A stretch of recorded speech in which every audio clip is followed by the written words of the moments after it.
All right, well, thank you everyone for joining us tonight. This is our second session in our Mi'kmaq-led conservation webinar series, and we're really excited about it. My name is Megan Pagnello, and I am the Land Trust Coordinator for the Confederacy of Mainland Mi'kmaq Unama'ki Institute of Natural Resources and Eskasoni Fish and Wildlife Commission, and I will be your moderator for this evening. So just before we dive into to introductions and our presenters, I did just want to cover a few housekeeping things. So first off is we are going to ask that everyone just please put themselves on mute, and we're going to ask that you stay muted for the duration of the webinar. If you have any questions, please feel free to type them into the chat box at any time. We do have some time set aside after our presentations to go over those questions, and I will just go through and read them out of the chat box there. We will also be drawing for a door prize after the session, so stick around for that. So to start this evening off, I do want to start by introducing you all to Pipe Carrier Al Knockwood, who's going to start us off with an opening prayer. So Alan is a member of the Bear Clan living in Sabaganagadig. He has been married for 38 years and counting. He's a father, grandfather, and great-grandfather. He's been a pipe carrier since 1996, and for the last 48 years, he has been an invited speaker on human and Indigenous rights, both here in Canada and in the United States. During all of this time, he has also been an advocate for environment as well. Alan served in the US Navy as a hospital corpsman, and he later turned that skill set into a Bachelor of Science in Nursing, specializing in emergency and trauma care medicine, later then focusing on HIV/AIDS. Alan left the medical field to focus on human rights and history, and is now working on behalf of Aboriginal veterans in Atlantic Canada for AFN. So thank you so much, Alan, for joining us tonight, and I will pass the floor over to you. Thank you so much. A very short prayer. To my Nigama speakers, I realize that most of the prayers start off in Nigama and go into English. I, as a residential school survivor, had that benefit literally beaten out of me. So as we start, Creator, guide us in our words, guide us in our actions.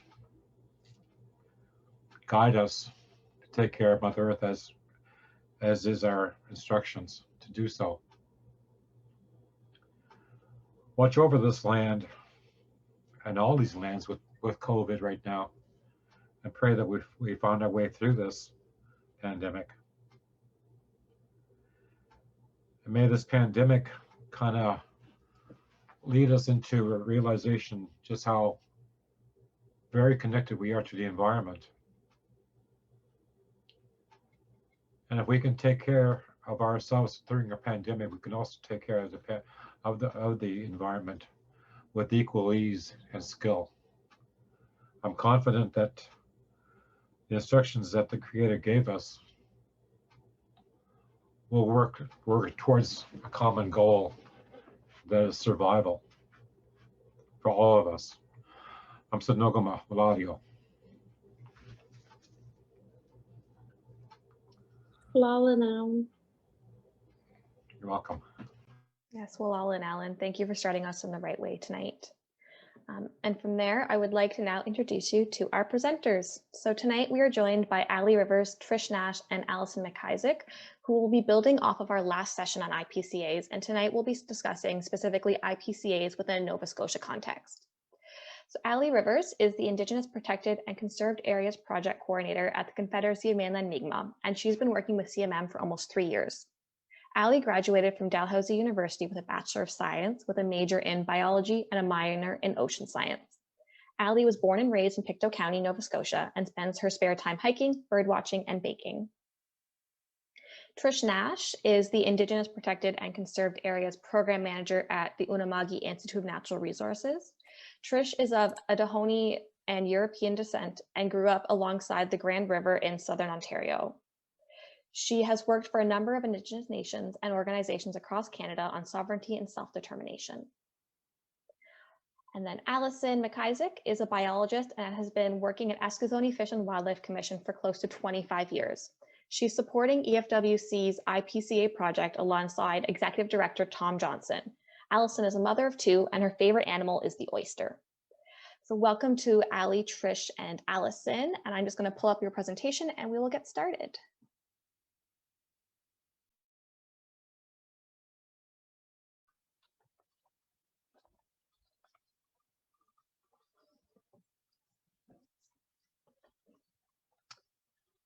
Thank you, Megan, and thank you, Elder Knockwood, for your wise words to set the stage for this session. As Megan said, we're going to start by reflecting a bit on the last session and discuss IPCAs in general. As Lisa described previously, IPCAs can be any variety of protection initiatives where Indigenous governments have the primary role in protecting and conserving ecosystems through Indigenous laws, governance, and knowledge systems. IPCAs across Canada will be as unique as the ecosystem and Indigenous people where they are found. Though approaches may differ, the essential elements of an IPCA will include that they are Indigenous-led, they reflect a long-term commitment to conservation, and they will elevate Indigenous rights and responsibilities. As explained by an elder, these responsibilities include an obligation to Mother Earth, our children, and our grandchildren. One important thing to note is that currently there is no legislation or framework that addresses IPCAs. On to the next slide, please. There are no current legal mechanisms for the establishment of IPCAs, but there are historical and more current recognitions of the rights of Indigenous peoples. The Mi'kmaq have signed peace and friendship treaties with the Crown that set out long-standing promises, mutual obligations, and benefits for both parties, which means that we are all treaty people, and we all have a vested interest in protecting ecosystems for future generations. As Tom described during the last session, there are international recognitions of Indigenous rights. The United Nations Declaration on the Rights of Indigenous People has a strong bearing on the establishment, governance, and management of Indigenous protected areas.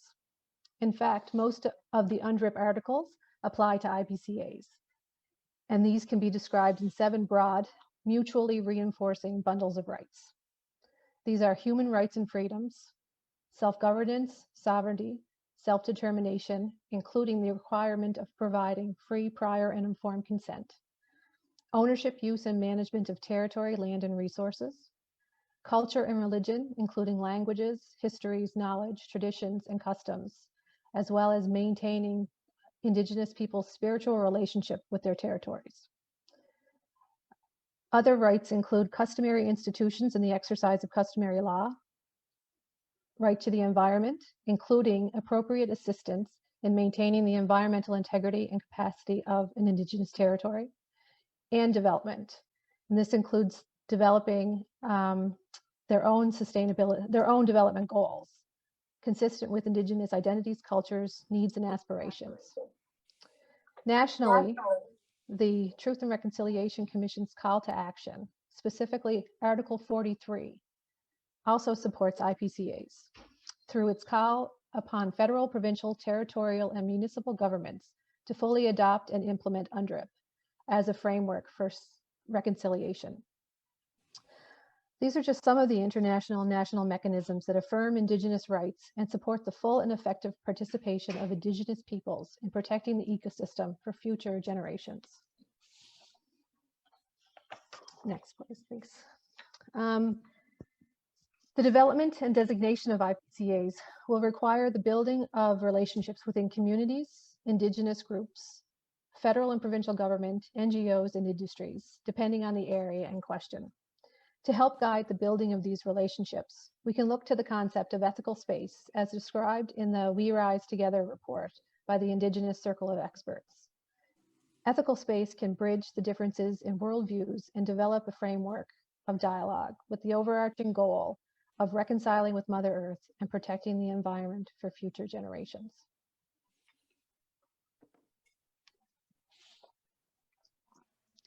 In 2015, Canada adopted a suite of national targets known as the 2020 Biodiversity Goals and Targets for Canada. Many of these targets are based on the global Aichi targets. Canada's 4 goals and 19 targets cover issues ranging from species at risk to sustainable forestry to connecting Canadians to nature. Canada Target 1 states by 2020, at least 17% of terrestrial areas and inland waters and 10% of coastal and marine areas are conserved through networks of protected areas and other effective area-based conservation measures. Canada has recently committed to protecting 25% of land and ocean by 2025 and 30% by 2030, and IPCA development is contributing to these national and global targets. Just one example of an IPCA is the Cloquet Tribal Parks in British Columbia. In 1984, Mears Island was declared a tribal park by hereditary chiefs in response to unsustainable logging practices that were impinging on traditional territories. Between 1984 and 2014, 3 additional tribal parks were established. These tribal parks are protected through traditional laws, rights, and title, and are a recognition of the importance of maintaining ancient relationships and responsibilities within the web of life. Everything is one. IPCAs are not created overnight. There are challenges to face and relationships and trust that need to be built, and that takes time. To achieve such ambitious national conservation targets, Environment and Climate Change Canada created several funding programs to support the Pathway to Canada Target 1. No. The Challenge Fund has funded many projects that will help contribute to Canada Target 1, but more importantly, it has funded the development of 27 IPCA projects across Canada, including Nova Scotia. Within the Nova Scotia context, the IPCA project is a part of a larger collaborative to establish a well-connected network of protected and conserved areas, including IPCAs and private land securement.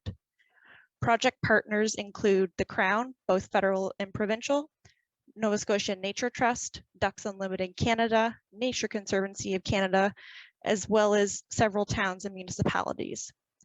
This is an opportunity for reconciliation and the recognition of our shared responsibility in conservation. Collectively, we are carrying out activities to support Mi'kmaq communities develop IPCAs in Nova Scotia. Some of these activities include community engagement, site prioritization and planning, building relationships, designating lands as IPCAs on both private and Crown land, and supporting both sole Mi'kmaq governance and co-governance on the continued care of the land and water for future generations.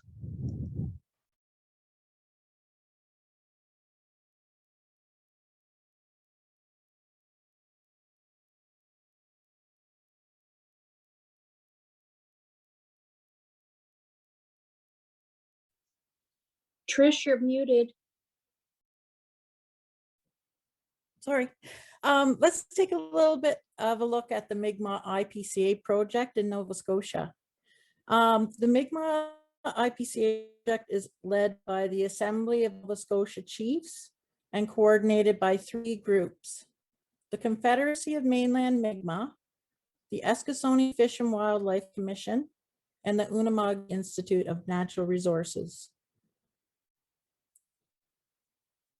The Mi'kmaq Rights Initiative is also a partner in the IPCA project and works on behalf of Mi'kmaq to implement treaty rights in discussions with the province of Nova Scotia and Canada. All 13 Mi'kmaq communities in Nova Scotia have a voice in the IPCA process, as they are represented on the boards of either CMM or UINR. A Mi'kmaq land trust, the Cespedes Dominege Gimitiganu Conservancy, is also being established as a way to secure lands that are considered privately owned. The Assembly sees IPCAs as the clear next step to conserving land and water for current and future generations. Next slide.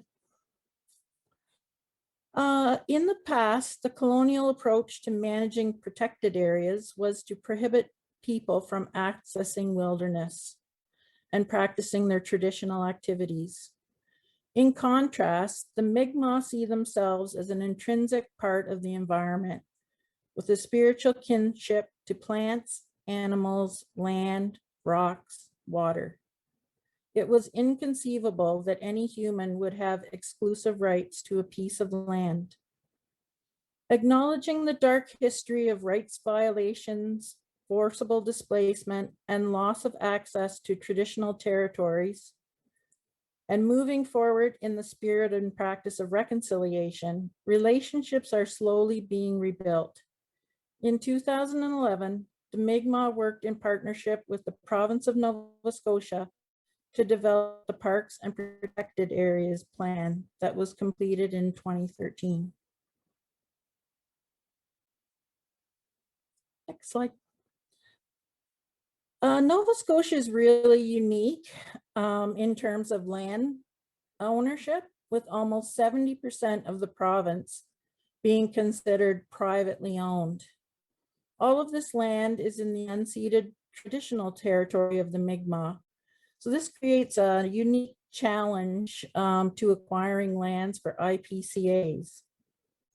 So a legal land trust is being established to secure lands, and this will be accomplished by purchasing land, accepting donations, and holding conservation easements. The Cespedes Dominage Kamitkanu Conservancy will differ from other provincial land trusts, as it will be guided by Mi'kmaq laws and ways of knowing.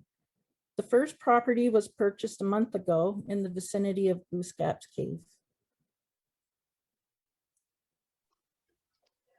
So now we're going to take some time to speak about some of the Nova Scotia projects in a little bit more detail.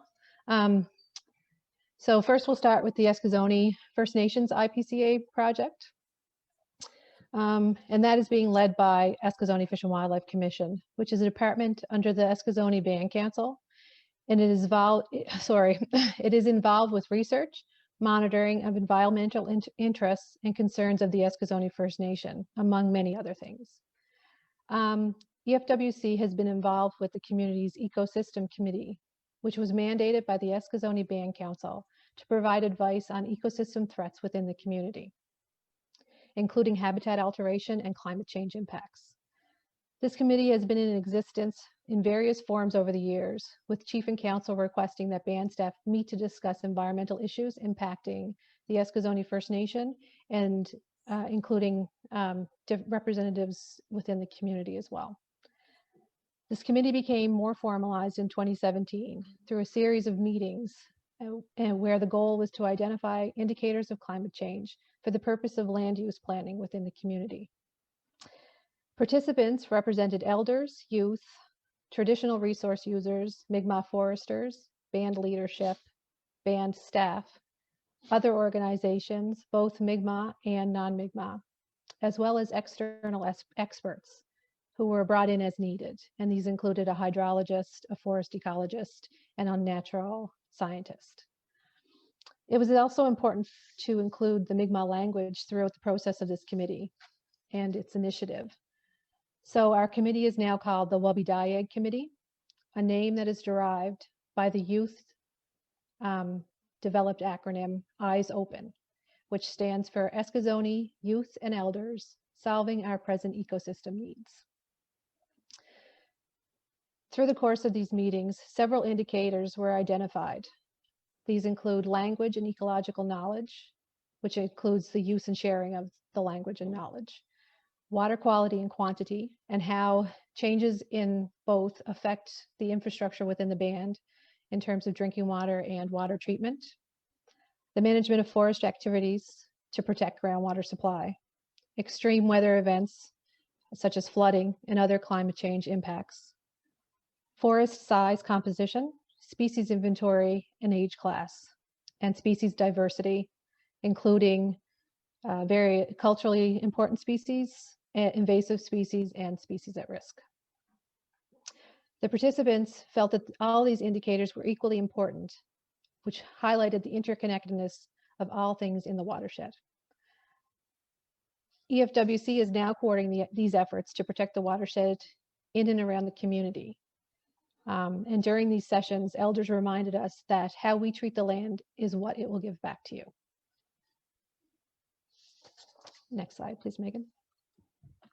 So this watershed, like I said, the watershed area was identified and it was put forth for consideration as an IPCA. Within the IPCA context, the watershed represents the interconnectedness of the land, rivers, people, and the Bredor Lakes into which everything flows.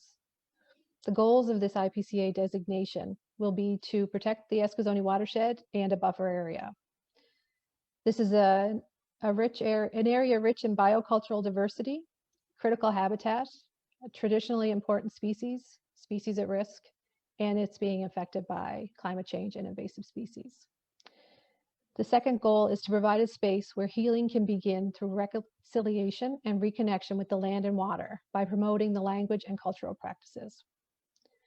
As we move forward with this initiative, we will need to consider frameworks and plans for governance, effective management, which would include planning for educational opportunities, such as land-based learning, development of healing spaces, traditional use of species, research and monitoring, restoration, and other issues that will need to be addressed.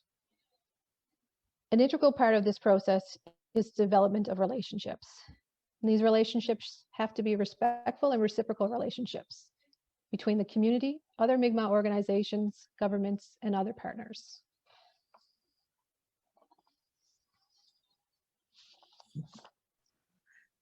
Moving over to the mainland, the Confederacy of Mainland Mi'kmaq is a tribal council that provides programs and services to all mainland Mi'kmaq communities. The CMM is working with its member communities and moving forward IPCAs on mainland Nova Scotia. Engagement with communities is ongoing, and we are working with communities to establish working groups for the development of IPCAs. As we are just beginning the process, a lot is still unknown, and as such, we're not able to share more at this time, but I'm really excited in this session that both Trish and Allison are highlighting some really great work that they've been doing so far. To be continued. Okay, the Unama'ki Institute of Natural Resources represents the 5 Mi'kmaq communities in Unama'ki, or Cape Breton, for the long-term protection of natural resources. UINR's Executive Director, Lisa Young, was a member of the Indigenous Circle of Experts in Canada. In 2020, UINR held community engagement sessions to discuss the IPCA concept and a possible IPCA site. The Dandilotic report was produced and provides guidance for IPCA establishment in Unama'ki. The decision-making framework that you can see on the right includes 4 themes: governance, values, education, and the green economy. And this decision-making framework will guide our work. If you're interested in reading the entire report, you can find it on the UINR website, and we'll also provide the link to all webinar registrants. Okay, next slide, Megan. So Glooscap's Cave, located near New Campbellton on Cape Breton Island, is a sacred site to the Mi'kmaq. This spiritual place brings together Mi'kmaq from across the Atlantic provinces.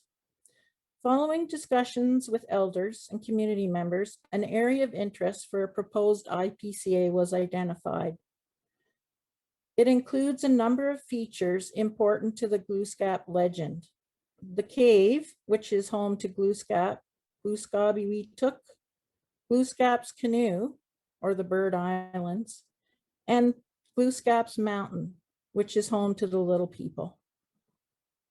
The IPCA will include lands currently occupied by a provincial wilderness area, other crown lands, both federal and provincial, an internationally important bird area, species at risk habitat, and an ecologically and biologically sensitive marine area. UINR has initiated discussions with Crown governments, and we've also spoke to many private landowners, both in Canada and the United States. We hope to establish this important Mi'kmaq-led IPCA on a provincial scale and a national scale in Canada. Next slide.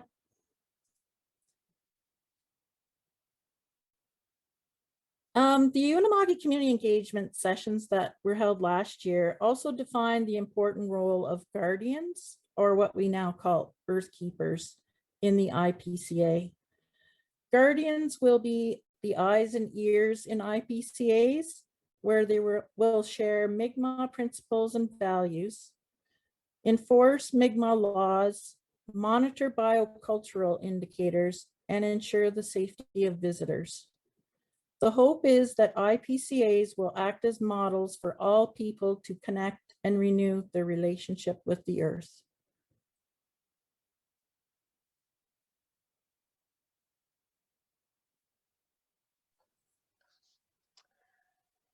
While addressing Eskazoni's Wabidayag Committee, Chief Leroy Denny reflected that we don't have the luxury of living in the ecosystem of the past. We need to take an ecosystem approach to manage our activities. This approach will incorporate Mi'kmaq and Western science perspectives. And this reflection was chosen because to segue into the next webinar, which will further explore this concept, which is reflective of Elder Albert Marshall's concept of two-eyed seeing, which is learning from one eye with the strengths of Mi'kmaq knowledge and from the other eye using strengths of Western ways of knowing and learning to use both these eyes together for the benefit of all. And we'll also be discussing the Mi'kmaq principle of respect for all and not taking more than you need. To conclude the session, I would like to restate that the building of respectful and reciprocal relationships as we move forward is key to everyone's success. And as Dr. Albert Marshall said, foundational basis for any relationship is an exchange of stories. Thank you for letting us share our story with you today, and we look forward to add to it as we move forward.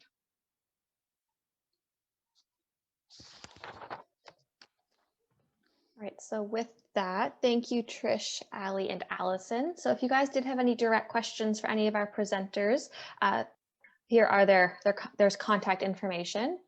I am just going to stop sharing screen now, just so I can see the chat and see if we did have any questions. And if not, I do encourage you guys to write your questions in the box now and I can ask them to our presenters. I will also open the floor. Alan, if you wanted to add anything to our session, please, now would be the time.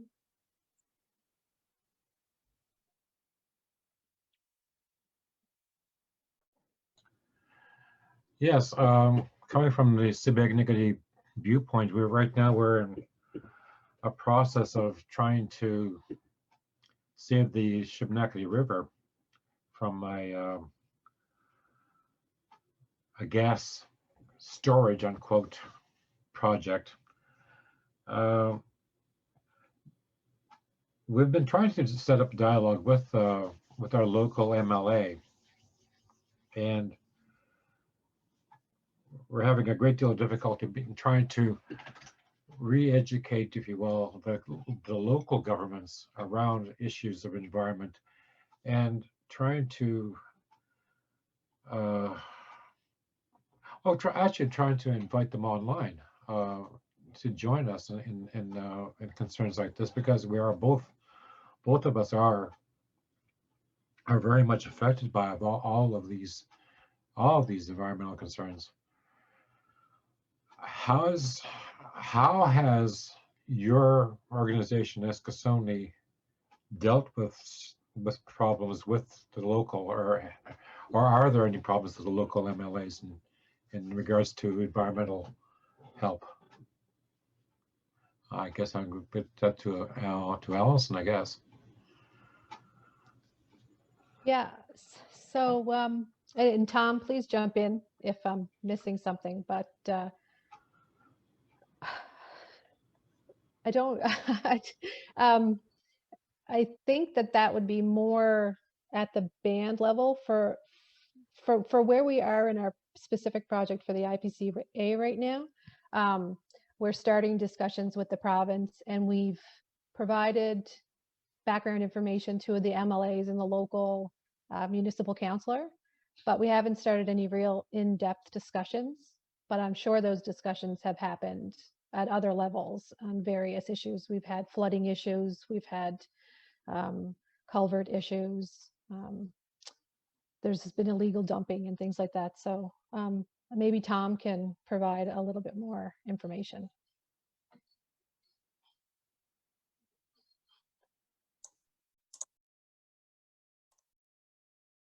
There we go.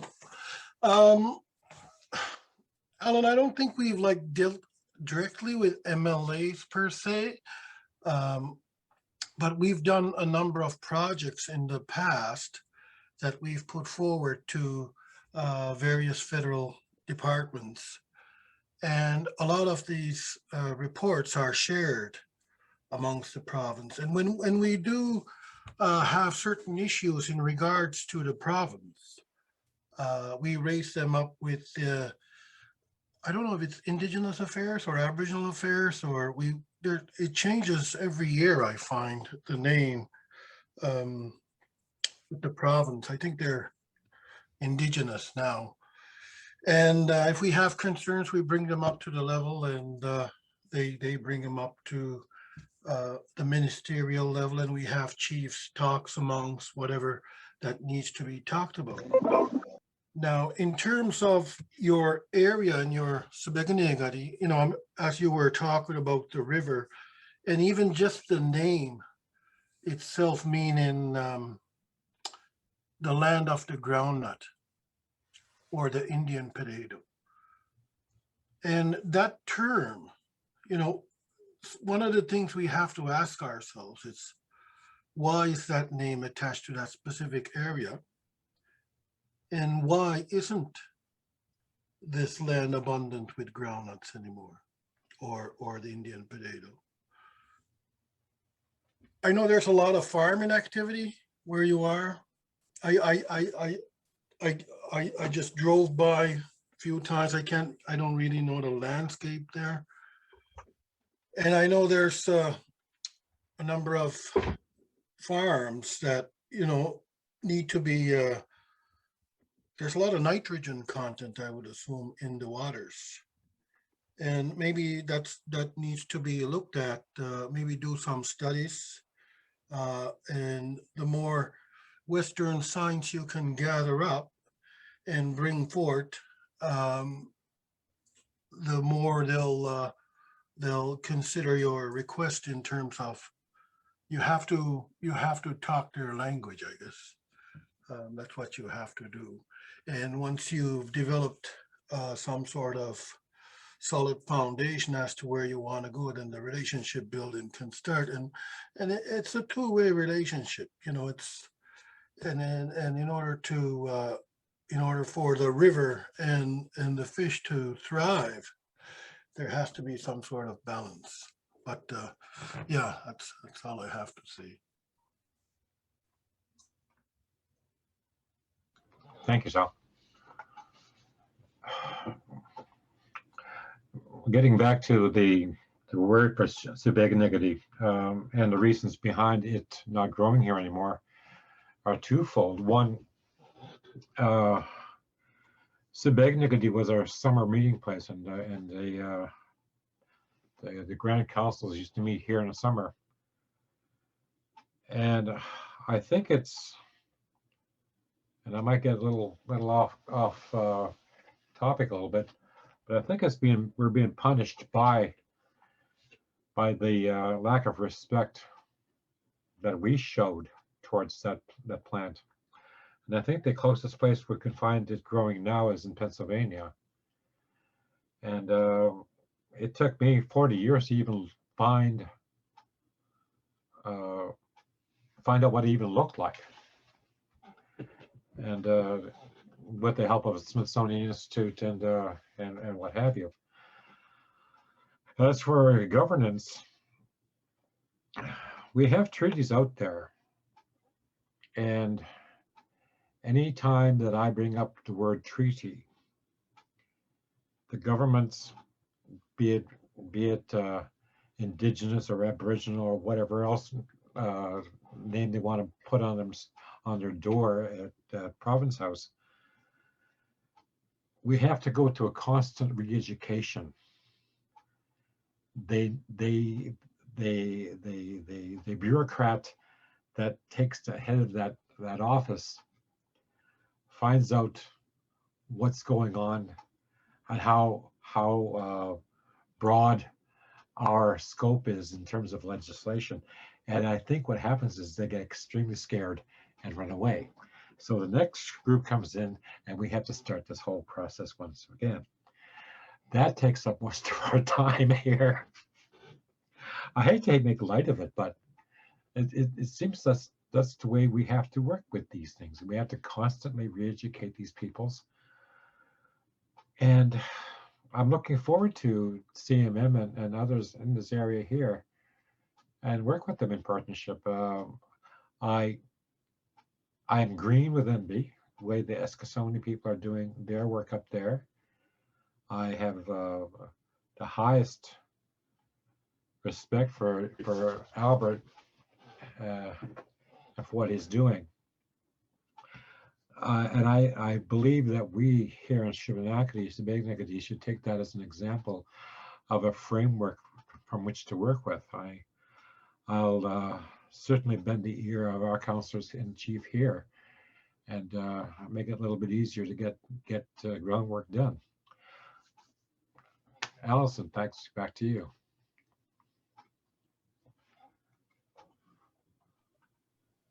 Thanks. So Megan, are you seeing anything in the chat? Or? Yes, sorry. Thank you so much, Alan, for that. You're welcome. So we have two questions in the chat. I'm going to ask this the second one first, just I think it kind of flows into the next one. So Francine asks, how do you approach private landowners to explore different ways of land relationship?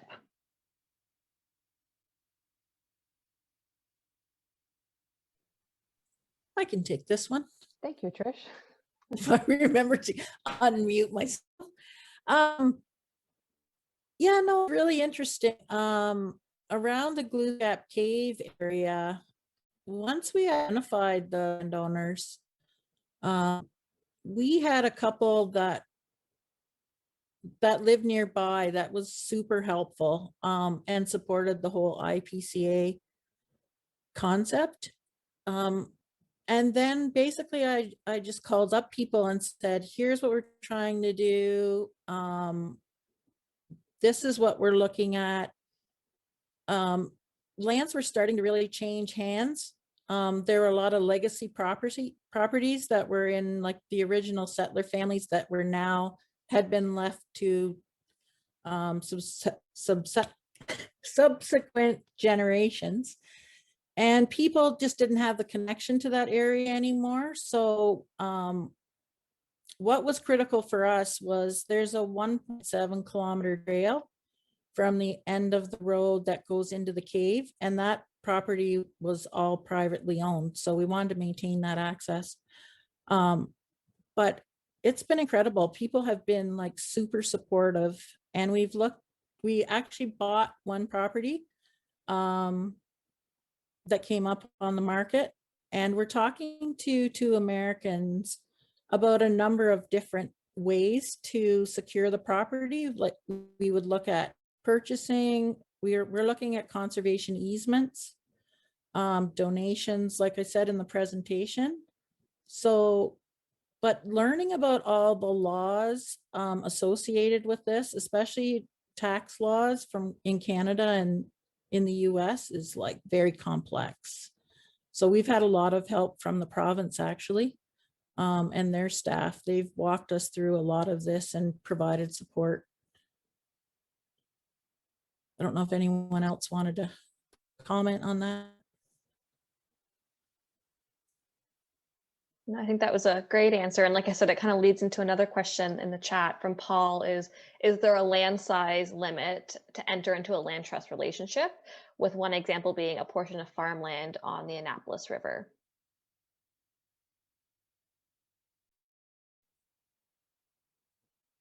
Well, Megan, you can probably answer this better than anyone. I don't think there's a size limit, but I don't think that we want to be owning a lot of property and managing it long term.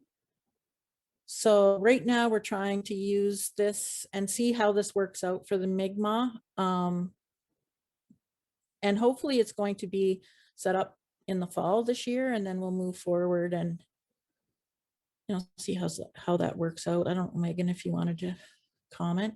No, I think that was a great answer. Okay. Yeah, thanks, Trish. And another question, this is definitely more for the group, is what about areas that would include some already provincially protected areas? Yeah, this is another one.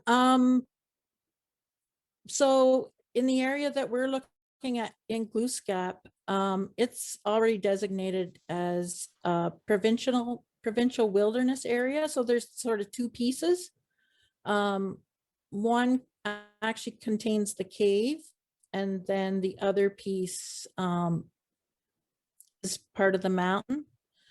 So we're actually working with the province, and we're trying to negotiate how that would happen. And we're looking at a co-governance arrangement where it would be Mi'kmaq led, but we would work really closely with the province. So again, a lot of this is really new in Canada, especially in areas that are more populated. There's been a lot of IPCAs in Canada established in like wilderness areas like Northwest Territories, Nunavut, where there isn't a big population base.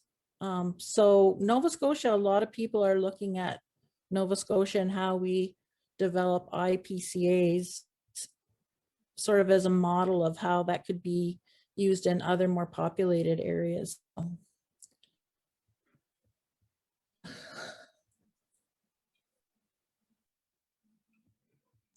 I just want to say something about the size of land. I don't think it really matters. I hear there's a land sale in Scotland. You can buy a foot piece of land for $100.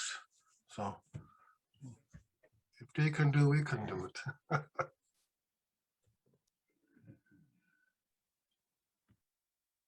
All right, and there is another question in the chat. I'm just going to ask part of it, but one, and I think Trish, this might be a question again directed to you just because of the bird islands, but do you envision extending the IPCAs to the bays? So I was thinking more so just in regards to the bird islands, and maybe you could talk a little bit more about your work there so far.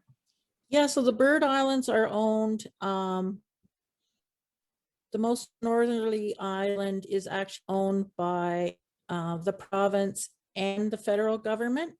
There was an old lighthouse that is owned by the Coast Guard, that property. So we would have to look at, like the contaminants associated with that. Then there's also Crown land from that's owned by the province. And the other island, Hertford Island, is actually now owned by the Nova Scotia Nature Trust. And we've had really good response from them. Like we all have the same goal in mind, and that is preserving and protecting the land long term. So it's just a matter of kind of bringing all these pieces together under the umbrella of an IPCA. Megan, can I kind of speak up to this as well? Absolutely, please. So IPCAs is looking at the land and it's looking at the waters within the areas that are being protected. They're all interconnected. Mi'kmaq people do not stop at borders that have been in place by governments or municipalities or water lines, high water lines and stuff like that. They're all interconnected. They all work together. And we're not really sure how that's going to look. We don't know how we're going to manage to make it all synergized together. But we're trying to find our way through that. This is all new, and we're trying to figure out the simplest and easiest route to ensure that we're protecting all, not just the land, not just the water, it's all interconnected. So it's falling through with our holistic approach to life. Can I ask you a question, Mary? Shoot, Albert.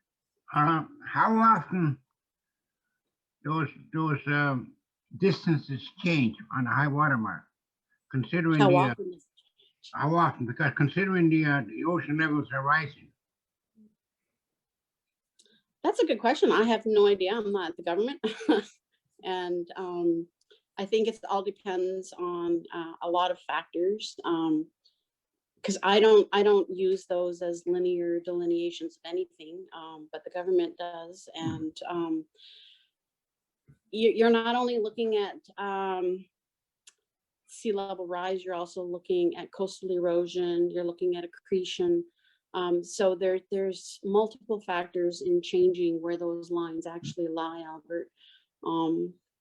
But as far as I'm concerned, there shouldn't be lines, right? And that's how we should be moving forward. But right now we're working within the confines that have been given to us. So we're trying to find our way through that.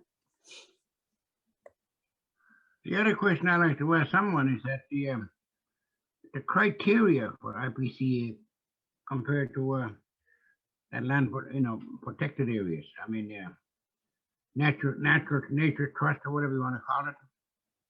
And what category do they come under? Provincial, federal, municipal, or I mean, federal or municipal, federal or provincial? Yeah, it comes under everything, Albert.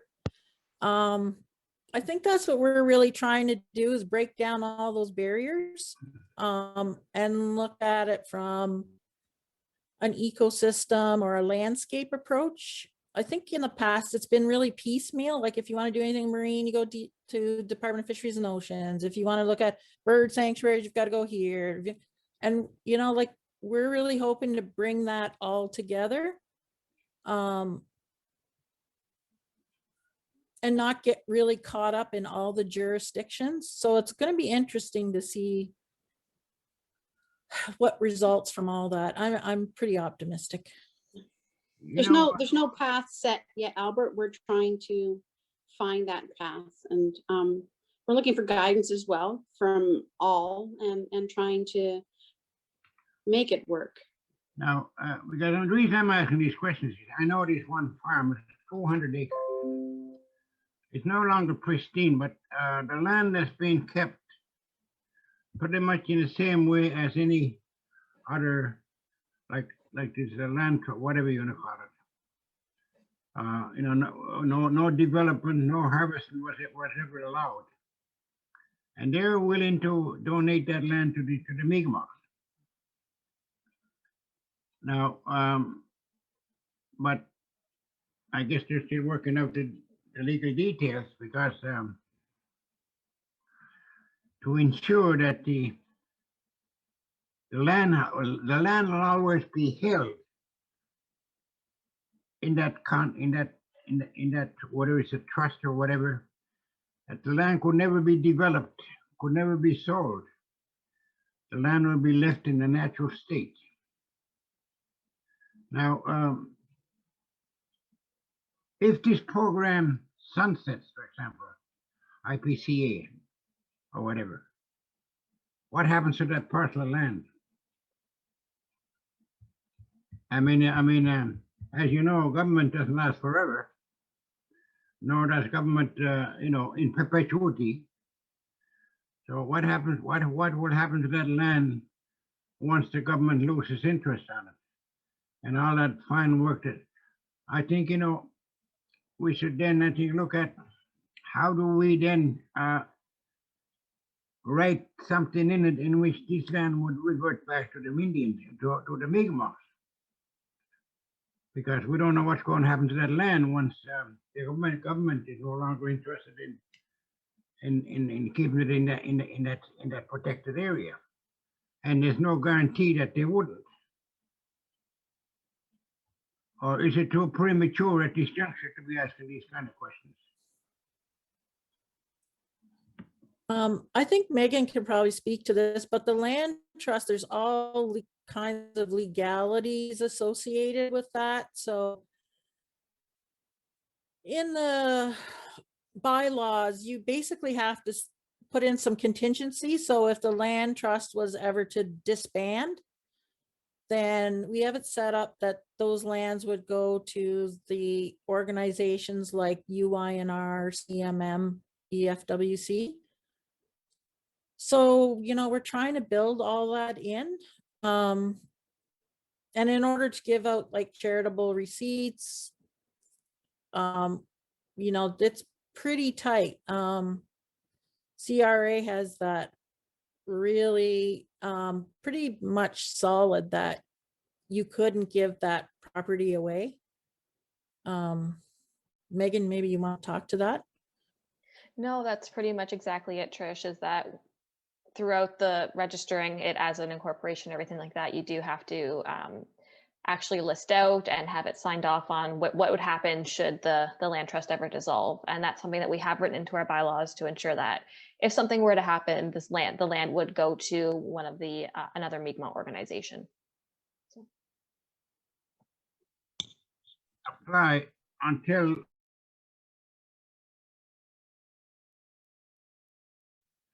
because I'm sure then once the comprehensive claim kicks in, everything reverts back to the First Nations, right?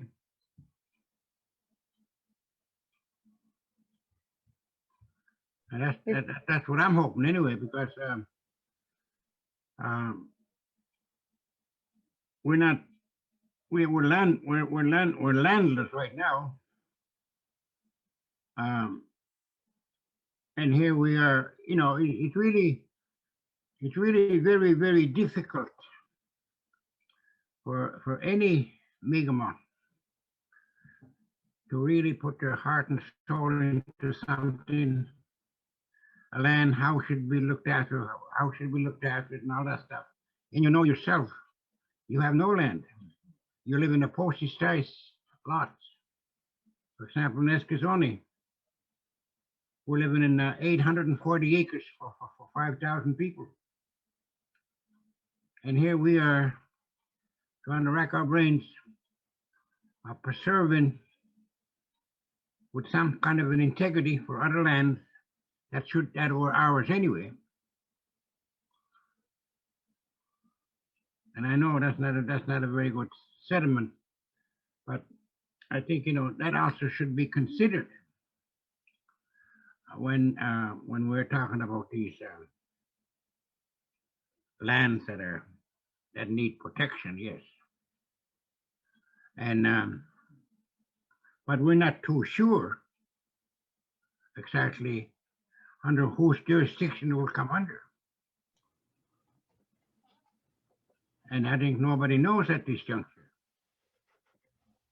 whether it's going to be decent one agency over another, and depends on how much will be in the document will actually determine who has what. So again, when that word comes in, Aboriginal, what are we really talking about? Just a name, or would we have some say?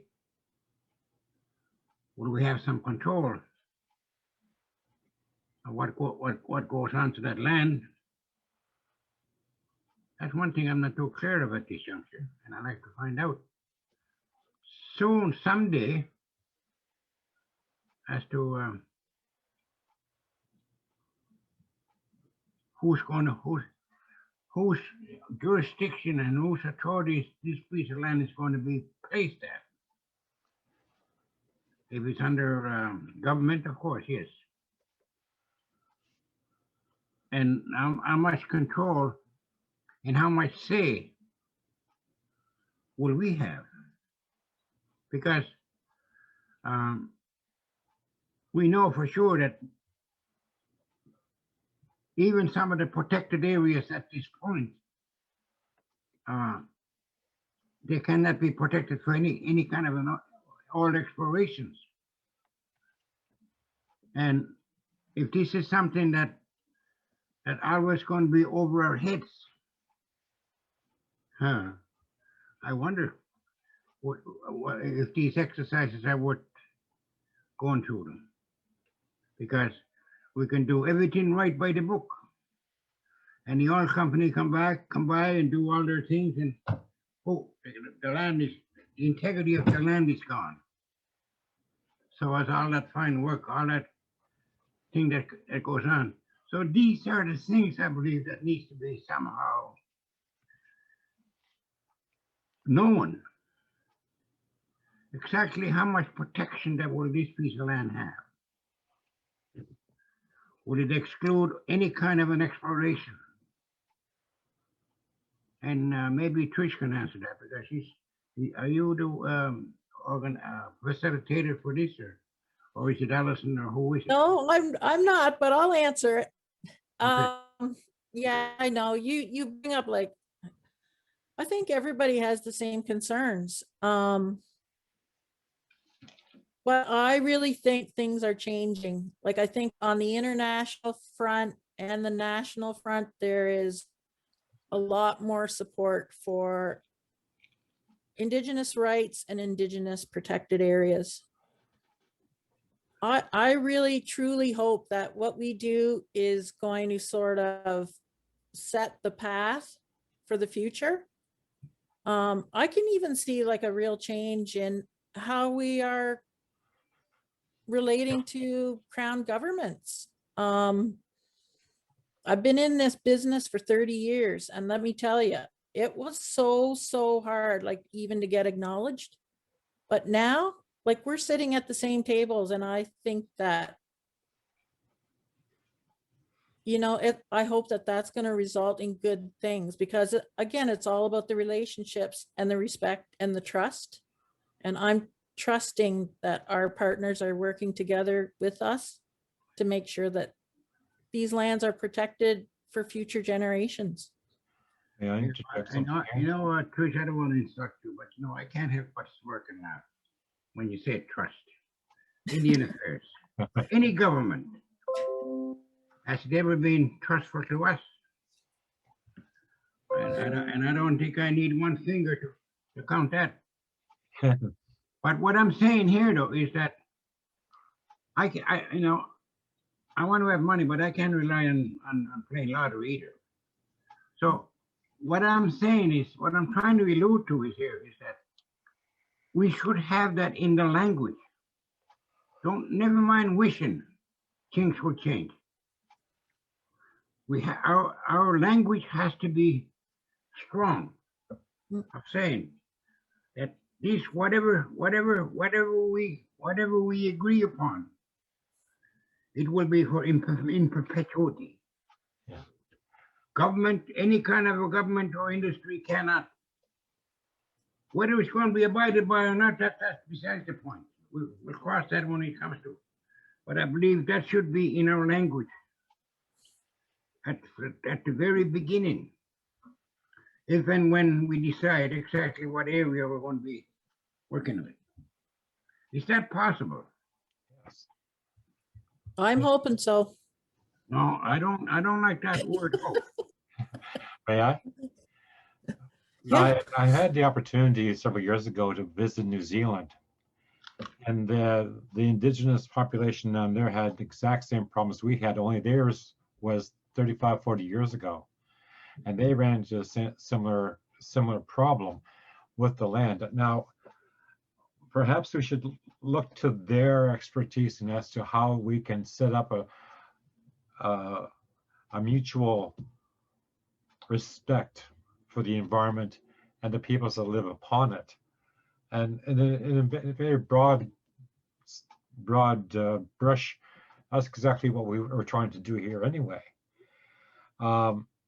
They've run across all of the problems that we're, like you have done for the last 30 years, and they've done it successfully to the point where the land is looked upon as a viable living entity that's afforded human rights. And that's something perhaps that we should walk down. Well, that path is something maybe we should walk down. When we were instructed to take care of the properties here, the land, the environment, the original instructions were do no harm. And that's something that perhaps we should all bring into our hearts, and rather than trying to reinvent the wheel, look at what wheels have already been formed and are working. I agree with Uncle in terms of having this land taken care of forever. After all, we do have to pay back because that land did take care of us. I'm Nogama. Thank you. And Alan, I think that's a perfect sentiment to end off on, and a great, especially considering our next session, we'll be looking at some of those Mi'kmaq guiding principles like Nogama and two-eyed seeing, and actually Elder Albert Marshall will be joining us, so we can hear more about that then. I do just want to be cognizant of the time. We are at 7:05, and I know we said we'd be done at 7. So of course, we're happy to stay on and chat a little bit more, but I did want to quickly do our door prize. Chelsea Karboski is our a winner there. So if you just wanted to send me in the chat your email address, just private message it to me just so I have it. And so this week's webinar door prize is are some beautiful wooden flowers made by Rob McEwen from Bear River First Nation. So if you want to email me that, we will set up shipping that out to you. So again, our next session is on March 25th, and we'll send all that registration information out to you. But Alan, would you mind closing us off tonight? Thank you. So Nogama, we're gathered tonight to help the land and have the land help us. We ask for guidance in all of our work. And we ask that you, Great Spirit, watch over us, keep us safe, keep our families safe, and keep our country safe.